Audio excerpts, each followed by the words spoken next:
E já estamos de volta com mais novidades aqui no programa Piracicaba em Destaque. O destaque, a partir de agora, há pedidos já há muito tempo, o pessoal vem comentando: César, por que você não convida um cirurgião plástico para conversar um pouco, trocar algumas ideias, algumas informações, esclarecer alguns assuntos? E nós fomos atrás aí de um grande cirurgião plástico aqui de Piracicaba, da região, muito conhecido, o Dr. Luiz Roberto Flores, membro titular e especialista pela Sociedade Brasileira de Cirurgia Plástica e há 22 anos atendendo no consultório ali da Clínica Flores. Doutor Luiz, é um prazer recebê-lo aqui no programa Piracicaba em Destaque, viu? Igualmente, César, é um prazer estar aqui. Vamos esclarecer aí as dúvidas e passar algumas informações a respeito dessa especialidade que eu tanto gosto de fazer e que é tão bonita aí. Mas antes disso, eu queria conhecê-lo um pouco mais. Formado onde? Já há 22 anos atuando, né? Mas vamos conhecê-lo um pouco mais profissionalmente. Então, eu me formei pela Faculdade de Medicina de Catanduva. Fiz a minha especialização em cirurgia geral em São Paulo, no Hospital Heliópolis. E a parte de especialização em cirurgia plástica também em São Paulo, no Hospital Santa Cruz, num serviço credenciado pela Sociedade de Cirurgia Plástica. Certo. E aonde, vinculado à sociedade, eu tenho aí o título de titular, né, e especialista pela sociedade, e que hoje em dia a sociedade é um órgão muito importante que controla e administra essa questão da formação do médico, que cobra todo esse passo dentro da formação. Então hoje, assim, quando uma pessoa procura um cirurgião plástico, eu acho que ela tem que procurar saber isso, essa formação do médico, se ele tem esse título de especialista vinculado à Sociedade Brasileira de Cirurgia Plástica. Senão acontece com alguns casos aí, né? Pessoas deformadas, muitas vezes com morte, né? Colocam algum produto vamos chamar assim, regulamentado, não regulamentado. Quer dizer, tem toda uma série de cuidados que nós precisamos ter, né? Eu acho assim, o cirurgião que tem a formação completa, ele tem uma formação ética também. Sim. Então, ele vai usar só os procedimentos e as técnicas cirúrgicas que são empregadas usualmente dentro da especialidade, e que não vai ficar buscando tratamentos alternativos ou então que causam algum risco para o paciente. Como tivemos um caso no Rio de Janeiro lá, o tal do Dr. Bumbum, né, que colocou um silicone lá, gel. No fim levou à morte da pessoa, da paciente, né? Então, no caso, por exemplo, o Dr. Bumbum, eu acho que nem cirurgião plástico mesmo ele era. Se você procurar na Sociedade Brasileira de Cirurgia Plástica, ele não vai estar lá. Não vai estar lá habilitado. Essa é a grande diferença, né? Exatamente. E se você consultar o site da Sociedade de Cirurgia Plástica, você pode colocar o nome do médico e lá você vai ver se o médico faz parte, se tem o credenciamento, se tem os títulos que ele diz ter. Muito bom, isso é muito bom, dá uma segurança realmente para quem vai estar fazendo uma cirurgia de rejuvenescimento facial, né, doutor Flores? Por exemplo, a cirurgia do rejuvenescimento facial é uma das cirurgias que a gente mais realiza.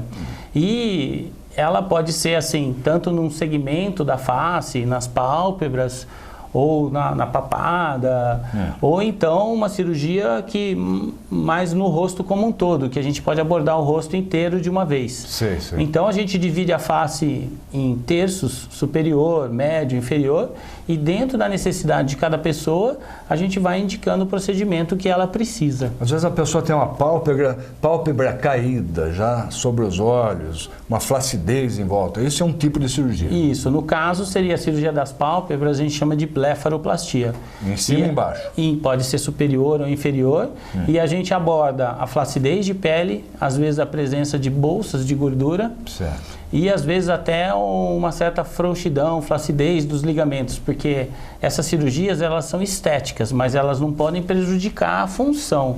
E no caso da pálpebra, que é uma estrutura anatomicamente muito delicada, você tem que fazer a cirurgia sem prejudicar a função. Então você não pode tirar a pele demais ou tracionar. Mas senão o olho pode ou ficar aberto ou caído, né? Exatamente. Tem toda uma preocupação. Então você tem que respeitar as unidades, a estrutura anatômica e não fazer cirurgias agressivas que prejudicam a função da pálpebra. E hoje em dia, já desmistificou a questão do homem e da mulher, doutor Luiz? Eu acho que sim. Eu acho que os homens, uns anos atrás, tinham um certo preconceito de realizar esse tipo de procedimento, cirurgia estética. Mas, assim, eu acho que tem as cirurgias que são mais direcionadas para cada sexo. Por exemplo, no caso dos homens, em termos de face, a região órbito-palpebral, que seriam as pálpebras, são as primeiras que mostram aqui, assim, algum sinal de envelhecimento e da idade. Então, são as primeiras que são abordadas. E assim, sempre respeitando, no caso da cirurgia do homem, fazer a cirurgia sem causar nenhum estigma de cirurgia ou então uma feminilização da face, um estigma. Um homem com aquele rosto mais feminino. Então, você não vai puxar o cantinho do olho, levantar o canto da pálpebra, que a gente faz numa cirurgia da mulher. Então, a mulher tem suas características, os homens a deles. Justamente. Respeitar as características. Justamente. De cada indivíduo. Para ter resultados naturais, que não ficam estigmatizados com cara de cirurgia feita. Se não falar, olha, aquilo lá fez cirurgia plástica, né? Tá na cara. Tá na cara. E o segredo é justamente esse, ficar discreto. Ficar natural. Porque assim, eu falo assim, tem muita gente bem operada que tem resultados bons e que não aparentam. E que se você encontrar essas pessoas na rua, elas não vão te chamar a atenção negativamente. Entendo. Às vezes você vê um caso ou outro que ficou meio estranho, meio esquisito, e dá aquela impressão de que todo mundo que opera vai ficar daquele jeito. Entendo. E não é assim, né? O contrário. A maioria dos casos ficam bem, ficam naturais. E é o seu caso, né? Quer dizer, 22 anos já atuando nesse mercado, né? Eu diria assim, eu tô ficando assim mais velho, mais experiente, e esse tipo de cirurgia acaba sendo assim, as pessoas, eu tenho feito mais esse tipo de procedimento. E a prática faz com que você vá se desenvolvendo. Porque quando a gente é mais novo, assim, as pessoas até têm um certo medo, um certo receio de fazer esse tipo de procedimento com um médico assim mais novo. Certo. Então, como a gente vai adquirindo mais experiência e os próprios pacientes da gente vão envelhecendo junto com a gente, o paciente que a gente já operou de lipo, de prótese assim mais novo, agora com o tempo já volta e faz outro tipo de procedimento. E sem dizer que está sempre se atualizando, né? Acho que isso é importante, porque técnicas vão surgindo anualmente. Exato. Eu acho novas técnicas. Dentro da medicina como um todo, e a cirurgia plástica não é diferente disso, você tem que se atualizar em termos de técnicas cirúrgicas, de materiais, de equipamentos que podem ser usados, e então sempre é uma evolução. No caso da cirurgia do rejuvenescimento facial mesmo, há uns anos, há uns 25, 30 anos atrás, era uma cirurgia assim, estritamente mais de pele, em que a gente cortava, esticava e tirava o excesso de pele. E pronto, a cirurgia acaba aí. E hoje? Hoje a gente já trabalha também em estruturas mais profundas do rosto. Por exemplo, a gente pode fazer lipoaspiração em determinadas regiões, na papada, na bochecha. A gente pode pegar essa gordura, tanto da face como de outras regiões do corpo, e fazer lipoenxertia para dar um local efeito que esteja faltando gordura. Esteja faltando, para uma reposição do volume. Sei. Então, assim, onde tem demais, tira. Onde está faltando, repõe. Porque o envelhecimento, a gente não tem um envelhecimento só na pele. A gente também tem um envelhecimento nas estruturas profundas do rosto. Musculatura, ligamentos, músculos, a gente vai perdendo o volume no subcutâneo. E se você tem um envelhecimento porque cedeu a pele do rosto, porque tem flacidez e porque você perdeu o volume, se você fizer uma correção nesses dois pontos, você vai ter um efeito melhor, um resultado mais natural. Entendi. E mais duradouro também. E agora, assim, muitas pessoas devem estar se perguntando em casa, né? Vou ficar muito inchado, quanto tempo posso me expor novamente, então, né? Eu acho que essas perguntas devem surgir muito, né? Eu acho que assim, os grandes receios, né, traumas das pessoas que pensam em operar, é questão de ter medo assim do corte, do inchaço, do roxo. É uma cirurgia que no rosto é muito delicado, então qualquer corte, qualquer descolamento provoca um inchaço, um roxo. Mas isso, assim, são coisas que reabsorvem rapidamente, em torno assim, de uma semana, 10, 15 dias, eles já vão sumindo. A drenagem linfática... Fica um pouco roxo, as partes que... Ficam, porque onde acumula sangue, assim, no tecido subcutâneo, aparecem esses roxos. Então, 10 dias já começa a amenizar. Amenizar bastante. A drenagem linfática acelera muito essa recuperação, então a gente indica um início precoce dessas massagens para ajudar nessa reabsorção dos edemas e dos inchaços. E assim, não é uma cirurgia que dói, né? Às vezes a pessoa tem receio da dor. Como é uma cirurgia de pele só, então a pessoa toma aí um analgésico, uma dipirona, 2 ou 3 dias e já não precisa muito de remédio. Anestesia local? Dá para fazer com anestesia local, a gente pode associar uma sedação para o paciente dormir, relaxar e não ficar muito ligado no procedimento, ou até com anestesia geral também. E é feito na própria clínica sua, na Clínica Flores? No caso lá na clínica, eu tenho uma estrutura que dá para fazer pequenos procedimentos com anestesia local, sem sedação. Então, procedimentos menores com anestesia local pura. Quando tem que fazer uma cirurgia maior, com algum tipo de sedação, anestesia, aí a gente tem que ir para o centro cirúrgico para ter o suporte do centro cirúrgico. Aí já vai para um hospital. De um hospital, uma estrutura hospitalar. Um anestesista, uma monitorização do paciente. Aí é uma cirurgia como qualquer outra. Tá. E os maiores medos são esses, então? Eu diria que esse medo do trauma, da dor... medo entre aspas. E assim, das cicatrizes, né? Geralmente essas cicatrizes, elas ficam escondidas e disfarçadas em sulcos, em dobras naturais, nas linhas de expressão do próprio rosto, na linha do cabelo, da barba, no caso do homem. E também as pessoas acho que têm muito medo do resultado, do efeito. Como é que eu vou ficar? Eu vou ficar com uma cara estigmatizada, esticada demais, com cara de cirurgia plástica? Então, às vezes, as pessoas não querem operar por medo desse resultado artificial exagerado. E, com certeza, não é isso que a gente busca. Agora, se a pessoa não quiser partir de imediato para uma cirurgia plástica, né?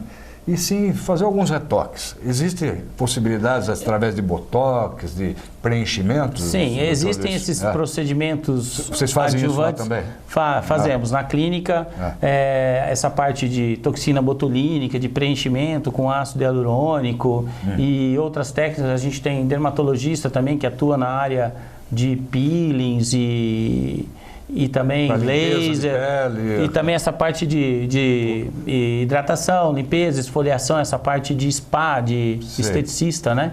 A gente tem também. É mais a dermatologista que cuida dessa... Na verdade é um tratamento multidisciplinar e tem vários especialistas que podem atuar mais numa área ou na outra. Lá a gente procura ter esse tratamento global e dependendo da necessidade de cada um, a gente consegue atender. Né? E assim, você falou assim desses procedimentos, né? Então, assim, dentro da necessidade de cada um, por exemplo, aquela pessoa que está começando a ter os primeiros sinais de envelhecimento... É isso que eu ia perguntar, a partir de que idade a pessoa já deve se preocupar? Geralmente, em torno dos 50 anos é quando começam a aparecer os primeiros sinais. Então, depende muito do tipo de pele de cada um, dos cuidados que a pessoa teve com a pele, na questão assim excesso de sol, cigarro, ou então quem tem uma genética assim de uma pele mais clara, quem tem pele mais clara, a pele resseca mais, é agredida mais pelo sol. Entendi. E também os cuidados que a pessoa tem em termos de limpeza, de hidratação, de uso de protetor solar, tudo isso faz diferença. Mas vamos dizer assim, que a pessoa está começando a ter os primeiros sinais de envelhecimento.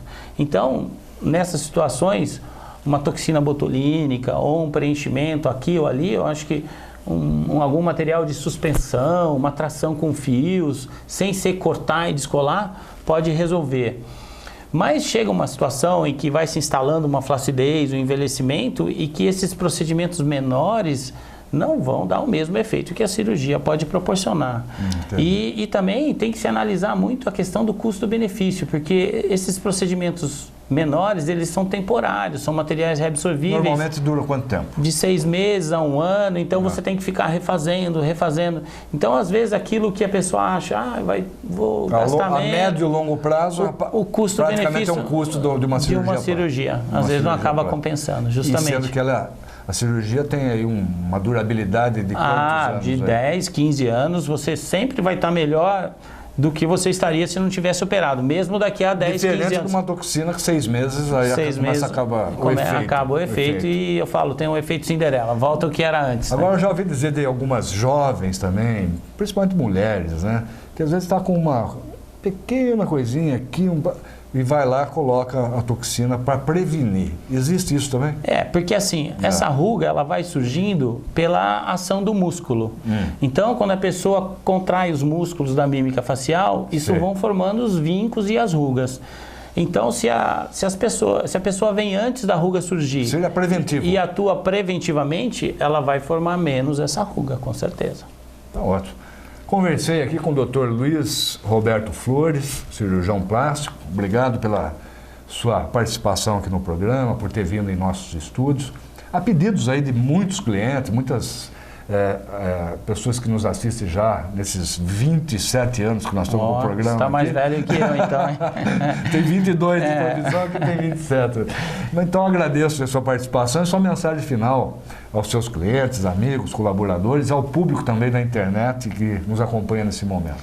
Eu que agradeço a oportunidade e eu acho assim, se tivesse que ter uma dica, assim, uma missão, uma coisa para as pessoas lembrarem, é na hora de escolher o profissional, ter esse cuidado de ter uma pessoa que eles tenham uma indicação, ou de algum paciente, de algum amigo que já fez a cirurgia, ou de algum médico da família, ou então buscar no site da Sociedade Brasileira de Cirurgia Plástica, ver se essa pessoa realmente tem essa formação que ela diz ter, porque isso é muito importante. E maiores informações também, entra no Facebook lá, né? Na Clínica Flores, né? Exatamente. E procura mais informações lá, todas estarão lá. Okay. Muito obrigado, Dr. Luiz Roberto Flores. Até a próxima. Forte abraço, até a próxima, se Deus quiser. Pessoal, nós vamos para um pequeno intervalo e voltamos daqui a pouquinho com mais informações aqui mesmo, no Piracicaba em Destaque.